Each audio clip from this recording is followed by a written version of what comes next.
Antisémite, il faut se rendre compte que ça a commencé par signifier quelque chose de tout à fait légitime. Ben oui. C'était pour... c'est d'ailleurs très différent du mot islamophobie ou islamophobe, raciste, dans lequel on reconnaît immédiatement le discours de la victime, dénonçant légitimement, bien sûr, une conduite, une disposition, un jugement islamophobe ou raciste. Antisémite n'a pas la même histoire. C'est devenu ça, bien sûr. On dénonce les antisémites de la même manière qu'on dénonce des islamophobes ou des racistes. Très bien. On a raison. Mais il faut se souvenir que antisémite, au moment où ça émerge, c'est un parti tout à fait légitime, une position légitime qui consiste à dire nous savons voir, nous les antisémites, nous savons voir ce qui est en train de se passer en réalité dans les sociétés modernes. L'antisémite, je le dis dans le livre de façon un peu provocatrice, au départ, c'est celui qui prétend être le meilleur sociologue.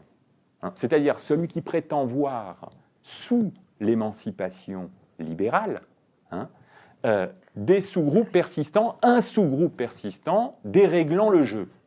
Déréglant le jeu. Ça, c'est faire de la sociologie, en un sens. C'est la sociologie, oui, c'est ça. C'est lire... bon. Donc, je suis allé lire La Frange juive. C'est le succès immense de librairie du milieu des années 1880. Immense. Quand on voit les chiffres de vente, c'est hallucinant. Ça ressemble à quoi, un livre comme ça? Bon, c'est pas bon, c'est pas un très bon livre, mais c'est même un très mauvais livre sur le plan théorique. Mais c'est très intéressant parce que c'est une succession de noms, de noms propres, c'est un annuaire, si vous voulez.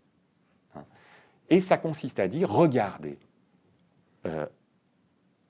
dans tel secteur d'activité, à telle place de la nation, se trouvent tant de juifs qui font réseau, qui sont liés entre eux, et qui constituent en réalité un groupe qu'on ne voit pas.